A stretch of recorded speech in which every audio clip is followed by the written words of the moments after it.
All right, what's up, Campbell?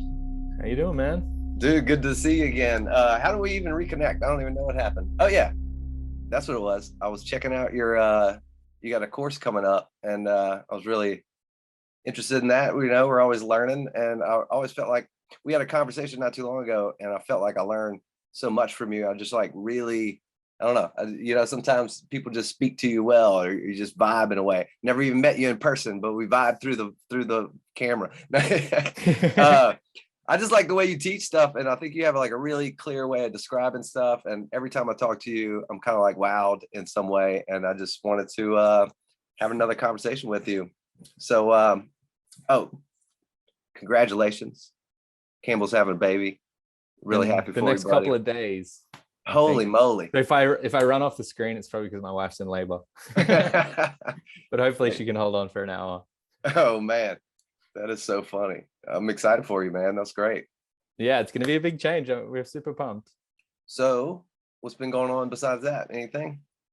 Whenever I talk to people about this, I just kind of say that breathwork is this just kind of like best rabbit hole that I've ever gone down. But it is that, right? It's a rabbit hole that just like the more little like tidbits of knowledge you get, they're like, oh, that's how this works, right? And then I wonder how that relates to this. And it just becomes this kind of all-encompassing but super enjoyable aspect of just kind of understanding the user manual for the body. I like to think about it as. So I really just been continuing to dive down the rabbit hole as to the role that breath plays in kind of everything. Did you tell me last time like what initially got you interested in the first place? Like in breath work? Like where did it really stick out? Yeah, I think so. For me, it was like it's one of two things. I kind of stumbled across Wim Hof, and I saw that Vice documentary about this crazy guy like swimming under glaciers and stuff. I was like, that's pretty interesting. Like, how is he performing to that level? But at the same time, I was working in the kind of medical setting. I worked in ICUs and in medical wards as a physical therapist. Where my role, especially in the ICU, was to go in and breathe for people, right? People on Mm. ventilators, people that kind of end of life and terminal illness that can't really breathe. And that to me was this big eye-opening experience of when you can't breathe and when it's not working, everything's like a mountainous task, right? To get up and take a couple of steps is like summiting a mountain for someone that doesn't have control of their breath, right? If it's not serving its purpose of energy generation in the body, everything kind of falls apart. And to me, that was the kind of moment of like, all right, well, if that's what it looks like when it's really not working, instead of waiting till we get to that point, why shouldn't we identify it and play this kind of preventative role of let's optimize breathing, let's get it to the best of its function so that we don't get to that stage. And that's where I kind of find myself doing a lot of work at the moment is instead of waiting till something breaks, right? Why don't we be proactive and preventative and understanding, oh, how I breathe is super important for my health and my well-being.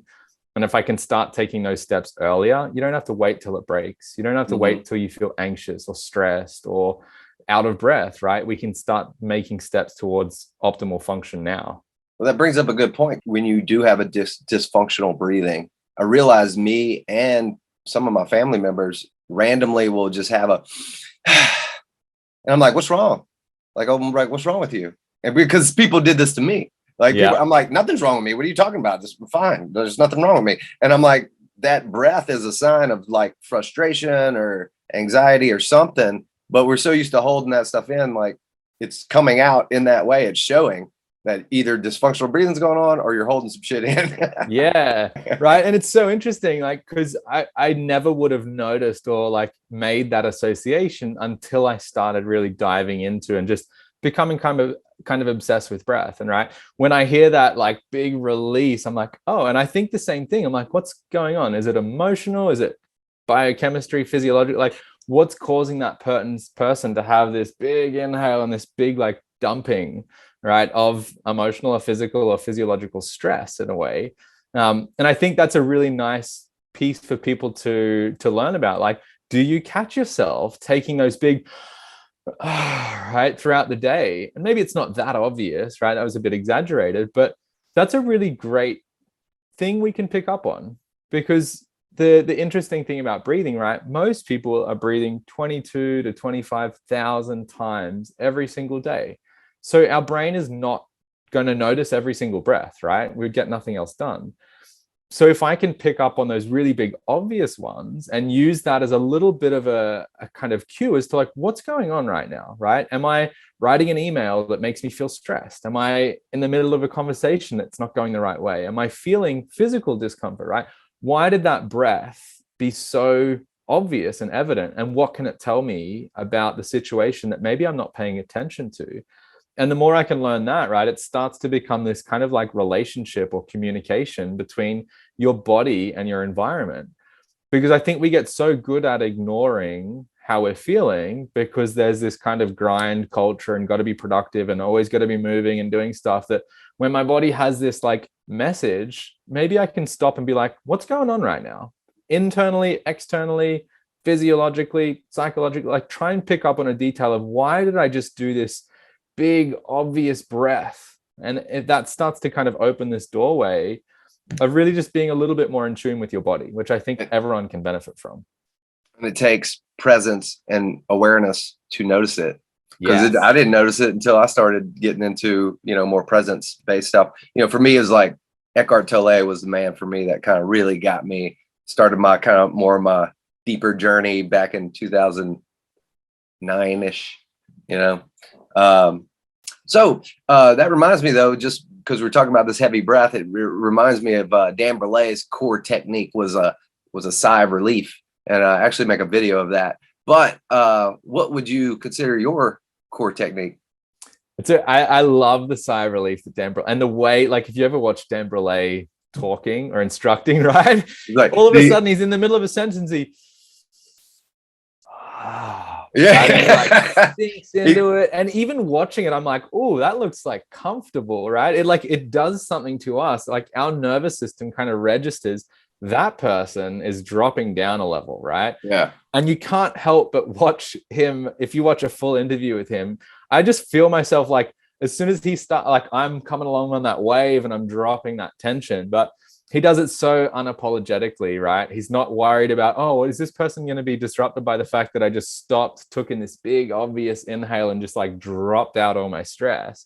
And I think that's a great lesson for people, because we do, right? Like how often do we stifle a yawn, or we don't let that sigh come out, or we don't want to stretch because what might people think, right? And it's this very interesting kind of relationship between, oh, that might be perceived as something a bit weird, but it's really exactly what your body needs in that moment, right? There's a reason that stretch wants to come out or you want to yawn, and we're so good at just like packing it back into the box in case someone's like, oh, that was a bit disruptive. Dude, you're making me really have a good realization about, because that's one of the big things. One of the things I was planning on talking to you about a little bit was the idea, that we store all these repressed emotions and whatnot, and that becomes tension, that becomes inflammation, that becomes the disease and whatnot that develops in the body. But what I wanted to about the sigh of relief and about Dan Burleigh, I really actually literally listened to some old recordings of him recently, and the way I like how he describes it when he's telling people to practice the sigh of relief, he calls it do a Shakespearean sigh of relief, like exaggerated. And I was just, it's good because you were when I'm leading people, and I hear people like sigh, right? But it's a very controlled sigh, right? They're like, oh, he wants me to sigh, but they don't really put a lot into it. And I say, I want you to just be obnoxious, right? Let it be this like loud, obvious, exaggerated thing that initially feels like, oh, I'm kind of like putting it out there. But you do that a couple of times and then it becomes a real sigh, right? And you're like, whoa, it feels just so much more effective.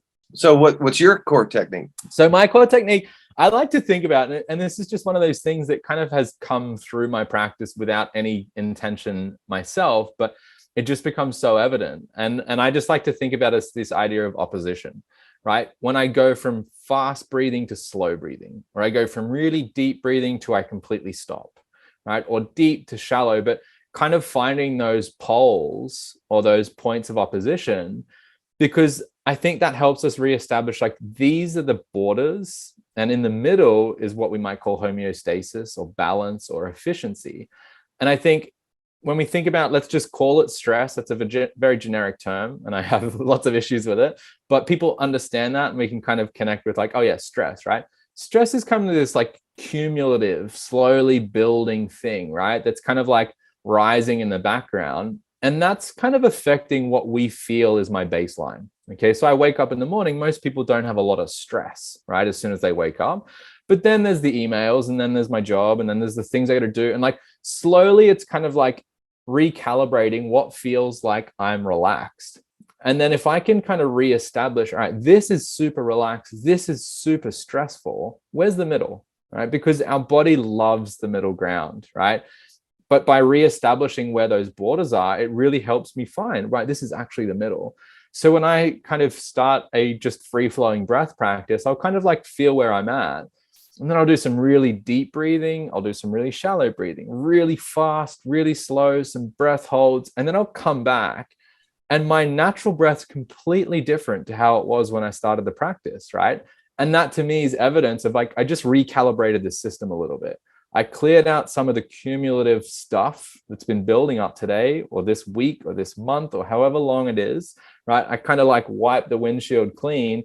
And then my nervous system's back to like, this is me efficient, right? Because I just found all of the borders, right? And I come back to that middle ground. I think what I would consider my core technique, the reason it's somewhat similar. I think yes and no. I've never actually really tried to just give it bullet points. I just start explaining to people. So basically, I think the best way to describe mine would be a combination of like presence, or like what Eckhart Tolle teaches a lot about presence, combined with like a balanced breath. So it's low, slow through the nose, which I got from you, and then but combined by being intensely present. I like to tap into. I feel like I got to another level. I felt in my journey whenever I started to be so aware that I could feel the pressure of my body pressing out against the pressure of the atmosphere. When I learned, like through free diving, I learned, or diving in general, they teach you that every 33 feet is an atmosphere. So I started thinking, I was like, so there's like, it's as if I'm 33 feet underwater and all that water's pressing down on you right now. And like being aware of that, and then having this balanced breath that's pressing up and being aware of that ebb and flow is what I call it. So it's an ebb and flow like that. And then that drop. And then the recent thing that I added to it that I just love is the breathing circle that Dan Burley uses to teach, kind of understand your lungs and finding those points where the breath breathes itself. So like when you stretch, let it naturally come out, and then you push it out, use effort to push it out, and then it naturally is going to pull you back to that neutral point, right? Yeah. And full, and then neutral point. Yeah. Right. So and how often do we find that ebb and flow in nature, right? The wave crashes and then it washes back out, right? Yeah. The moon changes the tides, the seasons, it's hot, cold, it's night, day. I think that's a beautiful kind of like ever-present thing, that if we learn to tune into that ebb and flow of our own breath, we also tune into the ebb and flow of our energy, we tune into the ebb and flow of our environment and what happens day to day. And like, I think we're so, and this is a big generalization, but I think so many of us are kind of like disconnected from the ebb and flow of life, right? There isn't always a kind of push and a pull, an expanding and a contracting, like an intensity and then a relaxation. And I think we're always trying to kind of override that, like, I need to be productive now, instead of like, oh, this is a flow moment, right? Or this is a relaxed moment. And like learning to move with that natural rhythm that's ever present, I think is just this magic kind of, we crest that wave between like making something happen and letting something happen. Mm-hmm. And when we can ride that in between state, I think everything just gets a little bit easier. Mm-hmm. And I think that ties so nicely into breathing, right? When we think of a breath practice, when people force it, right? I'm really making it happen. But then you also describe that beautiful act of just presence, of letting your breath move in and out and kind of finding that in between, right? Breathe in a little bit deeper, but let your body expand rather than you pulling the air in. And as you let the exhale go, instead of forcing it out, like let it drop all the way out and start to tune into that natural ebb and flow that your body has, that your breath has, and kind of like sync those things up. And it becomes this beautiful dance of like, oh yeah, a little fast, oh slower, a bit deeper, right? And it's always changing, and that keeps you super present with like this natural ebb and flow. Mm-hmm. Yeah. That's a long one. We could talk forever about understanding that yin and yang on a deeper level can really change a lot in your life, I think. And especially just understanding, they define each other, like good times define bad times, and good and feeling bad, all these things. In fact, that's why there's what they call the middle way, so you don't want to experience too big of a high or too big of a low. You kind of want to stay in this little more middle ground, Yeah. Less turmoil. Exactly. It's a little bit calmer. The center waters are a little bit calmer. So we don't have that really high highs, really low lows, or at least kind of like riding that wave within those two extremes. Because again, like it happens, right? Life throws us curveballs, things get hard for a period, then maybe things are a little bit easier. And instead of grasping to like what I want it to be easy and fighting when it's hard, it's just recognizing ebb and flow. I kind of love that idea of just ebb and flow of breath, ebb and flow of life, and just tuning into that rather than trying to override it and force it to be the way you want it to be. Okay, I know you already described it, but I don't think I completely understand what you're saying about opposition, because I know you're experiencing it, but you're saying like breathe hard and then experiencing that the opposite of that, right? That you're saying experience that charge that you're already experienced or whatever from flooding the body with air and oxygen and all the nutrients. Yeah, well, the best way I like to describe it, like we both love the Wim Hof method. That's a pretty opposing practice, right? You breathe deep and fast and full and rhythm, and it's stimulating your nervous system. And as you breathe, you're really getting into it. And then there's this retention, which is so still, it's so deep, it's so silent, right? And I really love people to tune into, well, what is it feeling like when you're breathing super intensely? And what is it feeling like when you're not breathing at all, right? The opposing kind of side of that coin. It's like, can you get comfortable in both of those states, right? So when you're breathing fast and you're stimulating the body, notice what that feels like, right? This higher energy, this higher intensity. When you're doing nothing and you're just dropping into that retention, notice that as well. And there's those 2 points or like reference points of like, right, this is what intensity feels like, and this is what stillness feels like. And noticing those 2 points helped me establish that middle way, right? That we just kind of like touched on it. So the more that I can kind of, and then I come into this tool of like, well, let's push that intensity higher and let's drop into that relaxation even deeper. Okay. And widening those 2 points gives me a wider middle way, I would argue.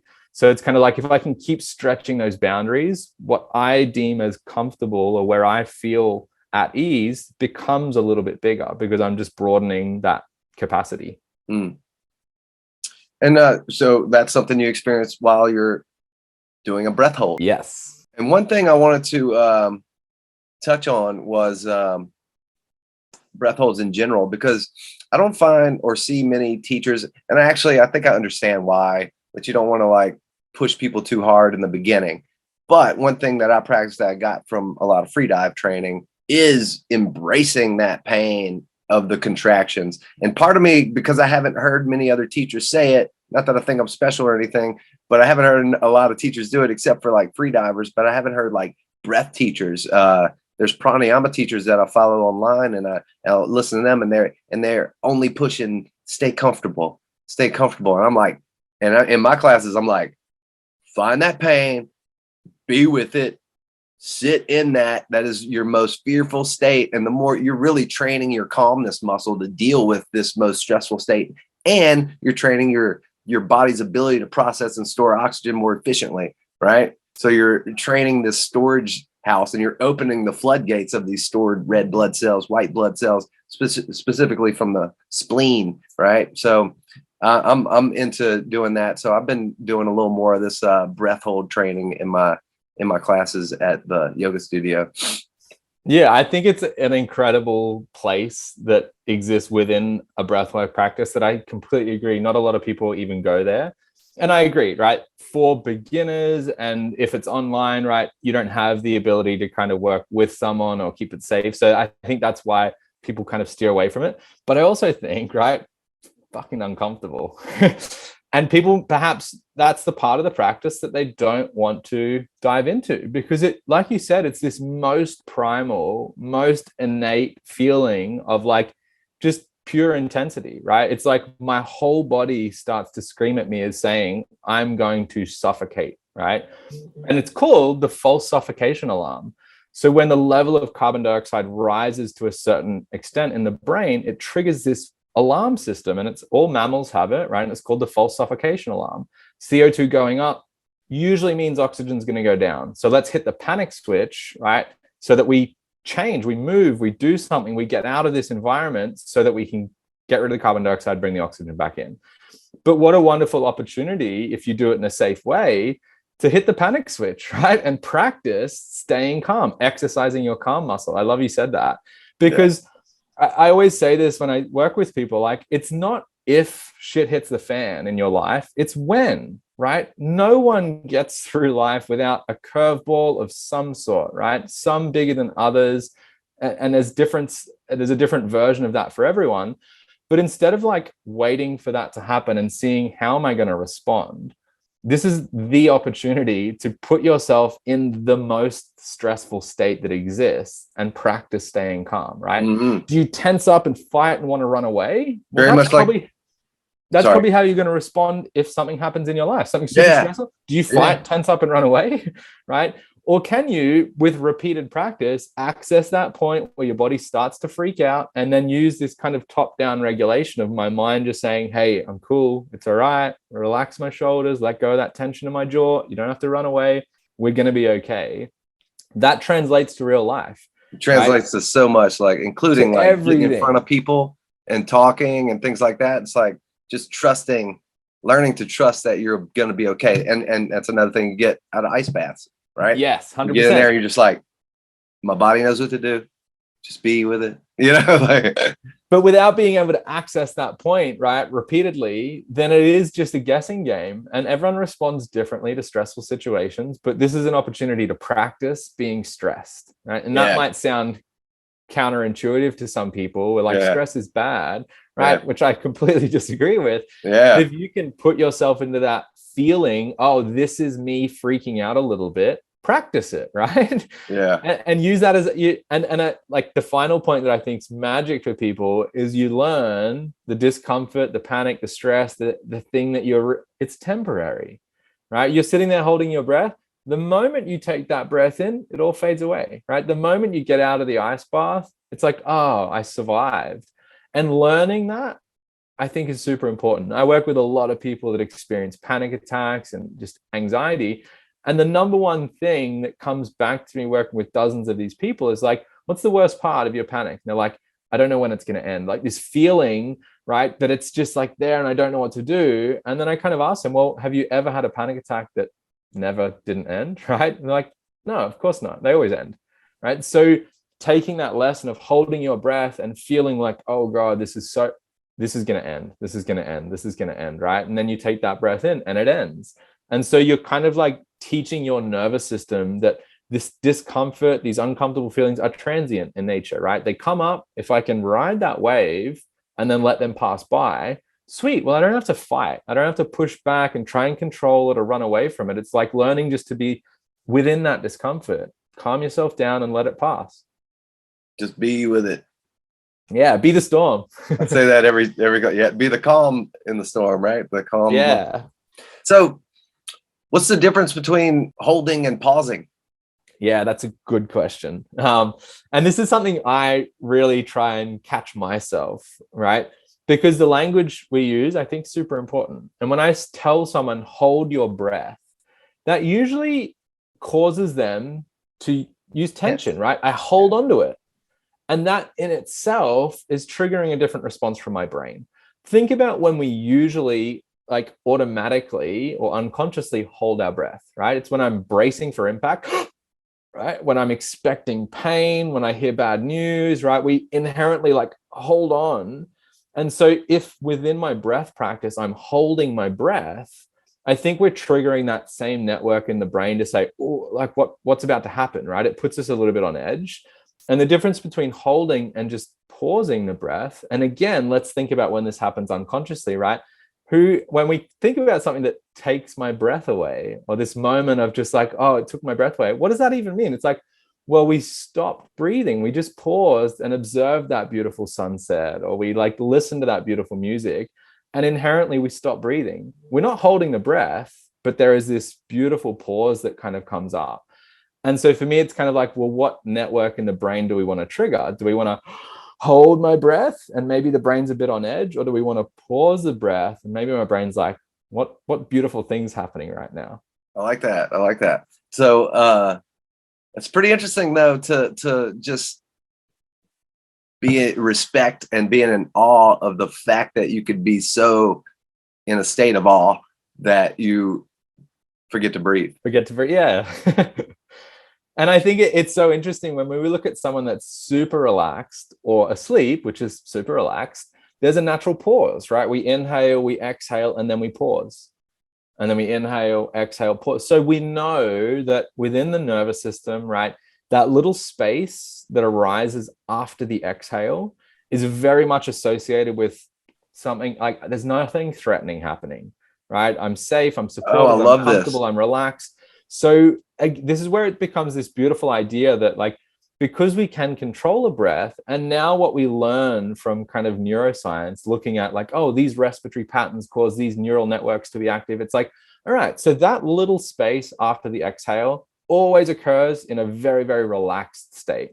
So let's introduce it, right? Instead of waiting for it to happen, it's like you can just breathe, inhale, exhale, pause 2 or 3 seconds, right? That's going to start to induce this response of your body like, oh, are we watching a sunset? Are we really relaxed? Are we going to bed? And it helps just navigate the nervous system a little bit more. So what's the difference between a inhale hold versus an exhale hold?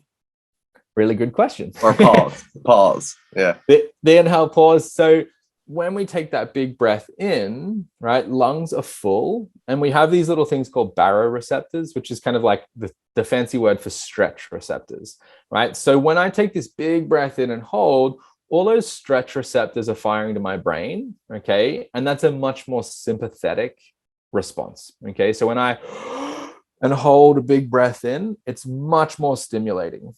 Whereas when I exhale, and then I pause, because the lungs are relaxed, because the muscles between the ribs are relaxed, right? That induces a much more relaxed state, right? The more parasympathetic response. So again, I think there's this interesting discussion about like the sympathetic being bad and the parasympathetic being good, which completely misses context, right? It's not one's bad and one's good. It's like, what do I need now? So days where I may be feeling a little flat and I need to pick me up, I'll do some inhale holds, right? Because that's much more stimulating for me. And if I'm wanting to relax and kind of drop down into a deeper state of kind of softness, then I'll do my holds on the exhale. And it's not that one's better than the other. It's just that I want a more sympathetic response or I want a more parasympathetic response. I hadn't thought much about that, hold, you know, the pause and whatnot. But so let's change subjects a little bit, because I've heard people say, and I've experienced it as well, but I just want to know or discuss the idea of, because I've experienced with it recently, and it's actually helped me a lot. I would say I've been kind of like micro overdosing. No. Macro dosing. Yeah, like not getting like crazy, not taking a ton, but just not taking a little bit, and I'll do it a little bit each day for maybe 2 or 3 days, and then I'll break for 3 to 4 sometimes, and then I just kind of dabble with it a little bit here and there, but I'm not perfect on the measurements and whatnot. Sometimes I do so little that I won't even feel it. But then I've also been experimenting recreationally a little, only, a few times, not a ton. But the point is that that's come up in a lot of conversations with a lot of people lately, and I've had an experience with it, and I read about it. In which I didn't read the whole book, but I don't know if you've seen this book yet. I haven't. The Immortality Key. So in it, I literally just looked up psilocybin because it talks about all different psychedelics, and I just found all these, all the science and past evidence of how good psilocybin is for you at lower doses, or probably good at high dose too, but you know, you just can't do anything too much. Just like anything's too much of a good thing. Too much of anything's good. Yeah, bad. So I was just curious your thoughts on what's happening with it. Well, let's talk about the experience, because I've been, you know, I was introduced to Rebirthing breathwork by Dan Burley, and I started teaching that. And I teach it at my yoga studio. I got 2 workshops coming up. And sometimes people relate if they do hit that point, and I've experienced it, to where you have this, one of the biggest realizations, even written in this book, and my biggest realization from like a good experience in rebirthing and with psychedelics, has been this deep knowing and understanding that you're connected with everything. It's like almost beyond words. Like our words do not, like, we're always talking about these like oneness, unity, all this stuff, and it's like that doesn't even hit it. You know, it's like it's beyond words. And the best way to explain it is oneness, unity. But to me, it felt like there was no barrier between like my skin and the air around me. Like the universe was literally like flowing through me. And one of the metaphors I use that I got from Dan Burley is he says, I don't know if he said it this way, but you're like a flute and the universe is playing music through you. And when you understand the energy systems, like the energy, the chakra system, the top and the root go up and down, right? So you got this tube that's going directly through your body, basically, and the others are going straight forward like this, right? So you're literally like a flute flowing through your body. And it was funny because our first experience on that work, the retreat that I did in Baja with Dan Burley was it was right afterwards, and we were going around telling our experience, and I was like, I was the flute. But I like to tell people, like, not everybody has like a really powerful experience the first time. And I think the only reason I did have a powerful one the first time is because I had experience with the 3 main pillars of like staying focused on myself, presence, or awareness is what it is. So the 3 main pieces are breath. You know, you have that pattern you're breathing, awareness, tracking the body and being aware, and then relaxation. So there's those 3 things. And I had already had a good experience, a lot of practice with that, doing yoga for probably 12 years before that.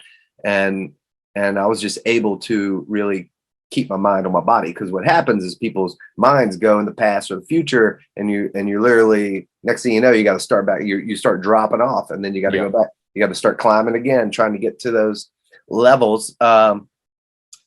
I just kind of wanted to mention it. I didn't know if you had any experiences or knowledge on either one, the more powerful breath work or psychedelics. Yeah, I think it's it's potentially the most sexy part of breath work that I think people hear about, like, oh, I want to try this like deep breath work because it induces altered states of consciousness. And I don't think it's the most important aspect, but I think it's a really, really important, like it is.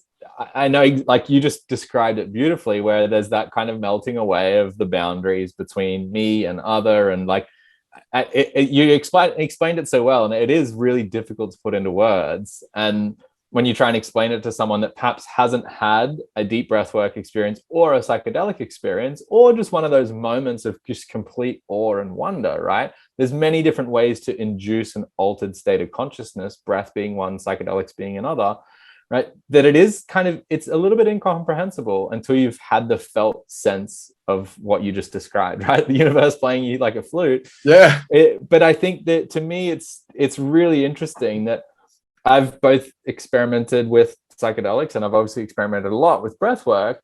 And to me, there is such a similarity there that it's undeniable that it's doing the same thing in my experience. But also anecdotally, a lot of people that I teach breathwork with, and like they have that experience, that then we get into a conversation, and it always comes down to, oh, this felt just like that time that I took mushrooms, or this felt just like that time that I'd taken LSD, right? There's this kind of like lifting of the veil a little bit, which is all of our programs and perceptions and the way we see things and the stories we tell. And it's just what it is, right? Without all of that stuff clouding the way we perceive things. And so I think breathwork can be a really nice kind of in-between step. I think that psychedelic assisted therapy is going to change the way we treat mental health, and even just using a substance to induce an altered state, right, gets people out of their own head. And it shifts us out of that kind of default mode network where I think about my problems and I tell a story about myself and I remember all the crappy things that had happened and I predict into the future what's going to go wrong, right? We all have that network in our brain. And pretty reliably, what psychedelics does is shuts down the default mode network, right? And so I kind of see myself without the lens of myself, right? I'm not telling the story I'm always telling. And I think breathwork does the same thing. And we kind of have pretty good supporting evidence now as to what's happening in the brain when someone does conscious connected breathing for a period of time. It turns off the default mode network. So it's kind of like this exogenous, right? We take a substance to induce a change in our consciousness, or this endogenous, we use our breath to change our state of consciousness. I think they're getting us to a similar place. One, obviously, I think psychedelics can be a lot more powerful. But I think breathwork can be a really nice in-between step for people to like experience a bit of an altered state, right? It's so interesting. Like we wake up every day and we know who we are, right? Yeah. And when you do breathwork, I think some of that dissolves away a little bit. I can lay there after a deep session and just be experiencing presence and like reality as it is without me interpreting things as myself. I know that might sound a little bit strange, but right, the mind's not telling a story. I'm not perceiving something in a certain way. There's no influence of my previous experience as to what's happening right now. And I think the same thing happens when people take psychedelics. It's just it clears the slate a little bit and just allows people to experience presence and right, wow, the universe is pretty cool when my problems don't exist or they're not as present. And I think it's a really nice in-between step. And I also see a huge avenue for breathwork being used kind of post psychedelic therapy, right? Someone has that experience and they go, wow, the veil was lifted. I see the universe in a different way now. Can I then use breathwork kind of like to come back to that, to re-access that state a little bit so that it's not reliant on this exogenous substance, right? I'm a little bit more reliant on this internal tool that I have, but it's taking me to where the door was opened by the psychedelics, if that makes sense. You kind of touched on a little bit of presence. I wanted to know because, you know, I just think there's so many ways to explain a lot of different things. And one of the things that I just want, my goal, and I think the base, one of the core practices of any spiritual practice or just, what do you want to call it? Just self-improvement in general is presence. Like, what the freak is presence? Like, how do you actually get present? I think it's the funniest thing is to think like how when somebody says be present and then you just start thinking about being present, you're like, you're like, oh, like I'm not present. I was saying, because we have to respect the power of our mind to like literally paralyze us to the moment. Like our minds are so powerful that we can visualize and think about things so much we literally project ourselves to the past or the future, and like we're not even aware of like what's going on around us. I think that's a major thing. Like we have to kind of, I like that. I like to say it that way, like respect the power of the mind, you know? Yeah, it's such an interesting thought, right? We always hear presence, right? Being present is really important. Be present in what you're doing. Like, but like you said, like, what does that mean? And for people that perhaps don't have a meditation practice or a spiritual practice, like presence can just be this kind of like concept that like, what do we actually mean by that? And another way I heard it explained by, I think his name's Rick Hansen. I don't know what his title is, a neuroscientist or a yogi or what, but he's just this beautiful explanation of sitting on the emergent edge of now, which to me was like, it gave me the visual aspect of like life and experience and unfolding before you all the time. Like sit on the edge of that, right? The next moment just emerge, the next moment just emerge, because we can play that story again in our head of what happened last week or the trauma or the experience, right? That's not now, that's past. Or this meeting I'm having is going to go poorly, this job interview, right? That's not now either. And so being able to sit on the emerging edge of now was a beautiful way for my mind to be like, oh, that's presence, right? You're not in the past, you're not in the future, you're waiting for each moment to unfold in front of you. And being there to experience that now, to me, is a great way to describe presence. That's actually one of my favorite ways of explaining it too. Yeah. So I call it like riding the wave of the present moment. I can't remember how I used to say it, but yeah, it's like it's a constant wave that's moving, right? So it's like Yeah. constantly going. And it's like the more once you think you need to be ahead of it, or you're thinking about being before it, you're not there. You got to kind of get in there. But my favorite way of explaining it is to say, like, one of my most annoyed things that annoyed me the most on my like journey through like doing yoga for, I can't remember when I actually had the realization I understood it, but what bothered me was how many teachers would say things that other teachers said and they didn't really understand it. They would just say, just sit and be aware of your true self. The hell are you talking? Like, what is my true, like, give me more of an explanation. Like, do you understand what my true self is? Because I don't know if I understand what it is. And then now I feel like I can explain it better than like, because that aggravated me so much. So now the way I explain it to people, the way I understand it is that we are awareness, right? So your true self is awareness. Your true self is this consciousness but that consciousness is, experiencing this world through this body.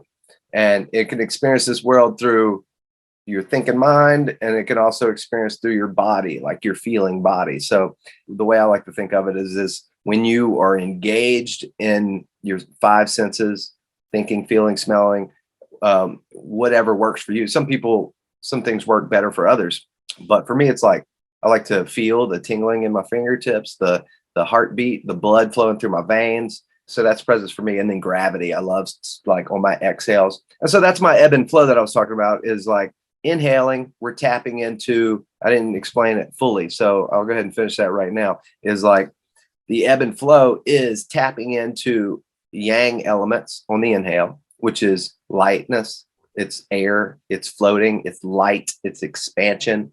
And then on the exhales, we're tapping into surrender, sinking, darkness. It could even be like a creepy feeling. You know what I'm saying? I don't know if 100%. that might be weird for somebody to hear, but yeah. And I get that because I had, when you've had powerful experiences with psychedelics, it's a creepy feeling, and you're experiencing more of that yin world. I think if you do DMT or something like that, DMT is like we're experiencing the yin, the spirit world. Yeah. Yeah, I'm glad I got to finish explaining my ebb and flow a little more. Well, the other thing I think super, like, let's tie presence to breath. I like to, I mean, I'm just going to kind of cast with a broad stroke, generalize a little bit, but a lot of us aren't present, right, in the way that we're remembering or we're predicting into the future. Okay. And I would argue probably the only thing that's actually present is your breath, right? You can't breathe in the past, can't breathe in the future. It is the thing that's linking you and anchoring you to the present moment. And the way your breath is designed, right, as one of the kind of evolutionary throwbacks, is it's a reflection of what's happening in your environment, right? If we go back a couple of 100,000 years or even longer, before we had the idea of perhaps controlling our breath and what it means, oh, there's a predator chasing me, I run away. So that breath tells my brain something dangerous is happening, right? Whereas I'm sitting around a fire, I'm eating, there's this slow, soft, right? That breath tells me things are safe and supportive. So either way, when your breath changes, it tells your brain something in the environment is changing. It's causing my breathing to change. But now we have this beautiful understanding that we can control our breath. So I always ask people, like, if you get caught playing that videotape in the past, right, you're not present, change your breath. Take 3 really big, fast breaths and then see what happens, right?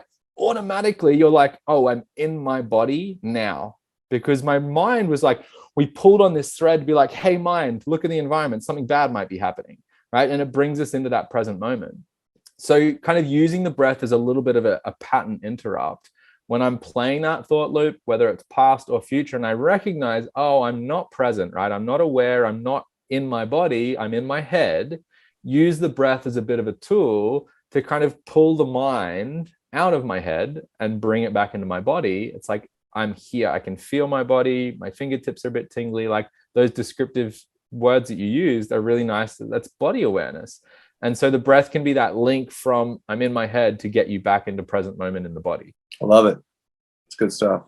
the next thing we could get into would be, our optimal state, the flow state. I like the idea, flow follows focus, right? And presence. So the more you're able to quiet your mind, the more you're able to get in there. And then one of the most important things that I learned not too long ago, did I get that from the book Flow, which is a great book? I actually never finished that book. I got so much out of it just reading half of it that I couldn't handle reading more. No, flow follows focus and quieting the mind. So when they did studies on people getting into flow state, I think they put these little, these brain machines that measure their brain waves. They had less activity in the brain. Yeah. I was just like, we all think we got to think so much. One thing that helped me, I've been using the word allowing a lot lately. So like just allowing things to be as they are, allow your breath to breathe, allow your heart to beat, allow yourself to be in the flow state. And this goes a lot for like something like listening, right? Something we've been doing the whole time, right? Listening to each other, and then our mind's going to go off. We start thinking about other things. And it's a pretty common thing, right? That especially as Americans, we're teased. As far as I know, I've heard us being teased as the ones that are most likely to be thinking about what we're going to say instead of actually listening to somebody. When you're thinking about what you're going to say, you're not absorbing what they're saying. Like I remember in school, I used to think that I had to try to listen. And it's like the more you try, the more you push it away, the more you're not allowing it to come in. And so one of the best things I've heard was like, just allow the sounds to play with your ears and just allow your brain to do what it does, because that's what it does. It absorbs information. You don't have to try. Yeah. There's a beautiful, I can't remember where it is, but it's an Alan Watts recorded kind of guided meditation, but played over this like really nice kind of like ethereal, trippy soundscape. And it just goes into like listen, and just exactly as you described, right? You don't have to you don't have to try to listen. It's happening. Your brain is interpreting the vibrations as sound, and then your kind of feeds into this thing of, I call that noise. Dude, I think that's where I got it. That's actually where I got it. It's so, I mean, that whole meditation is such a trip, right? And he talks about like, so all these things we're trying to do, we could also just let them happen. Yeah. And towing that line between, and it comes back to what we were talking about at the start, right? Making it happen and letting it happen. It's kind of this beautiful interplay where we think we have to exert our will or force or effort over something. Then really we just kind of like pull back. It happens anyway without all the force and without all the effort. Mm-hmm. It's such that like opposition again. It's kind of like, am I making it happen or letting it happen? And am I trying? I watched a Dan Brule lesson the other day, and he talks about those little kind of like dust mote things that sometimes are floating in your vision. If you try and catch them, right, it pushes it away. Like just the movement of the air from your hand you can't grab it, right? The harder you try, but if you kind of just put your hand out and let it land, right, you'll catch it. And so every time we're trying to become present or trying to relax, right, that effort is pushing this desired state further and further away. And like you said, we just need to kind of allow rather than try. Mm-hmm. That's the thing I can't talk enough about. And I don't know if I should feel dumb that I didn't know this for long, but it wasn't until my workshop with Dan Brule that I became aware of our subconscious mind, that is our body, and that we have all these repressed emotions, traumas, and anxieties. And there's even some that have been passed down. In fact, one of my favorite things that I use in my workshops is I talk about karma. Karma is actually, the way I understand it, if somebody's watching this and they know a better explanation, but I feel like I don't feel like I'm smart enough to actually comprehend it. But the way I understand karma now, after reading Sadhguru's book, Karma, is that karma is actually your body's recording and remembering everything that you experience. Right. And so like our conscious mind it only remembers like 5% of what actually happens. And your body is like, the other 95% of what happens to you. So a great example for me would be a car wreck that I got into. And this is a story I tell in my workshops, is like, it was because it was an experience that just really, it was just an experience that I had of trauma. Right. So I was in a car wreck. I was hit from behind. I spun and rolled, right, from like a truck hit me hardcore as I was taking a left. right? And so ever since then, you know, some people were like, yo, you're probably gonna need to go to therapy. I was aware of CBT, cognitive behavioral therapy. So I knew that all I needed to do was keep facing it and eventually I'd get over it. I kept facing it, but I couldn't help but, you know, I was nervous turning that wheel every time I'm taking a left. But if I didn't know that I just needed to keep facing it and fight through it, you know, I would take 3 rights, you know, and can you imagine just taking 3 rights? So eventually I got over it just by facing it and dealing with the pain and dealing with the fear and the frustration. Now I have no problem. But my point is that there are things that are passed down to us that we're not aware of. So like, how many things in my life am I avoiding or not doing properly because of traumas that my ancestors experienced? And right. So if it was a car wreck, I wouldn't even realize. I would just think, I don't know how to take a left. And I'm just always taking 3 rights, you know? So what else is happening in our life that is making us, you know, keeping us on the longer path, right?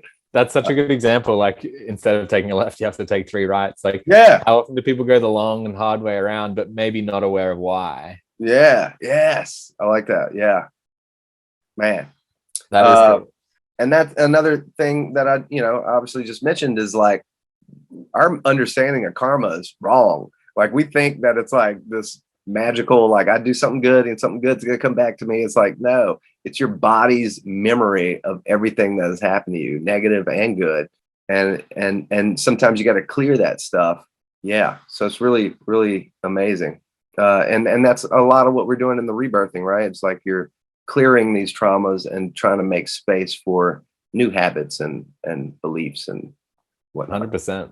Clear the windscreen. It's like goes back and just like cleans the junk out so you can kind of see a bit more clearly again. Yeah. Yeah. What is your understanding of, or when did you learn about repressed emotions or subconscious mind, or what's your take on that?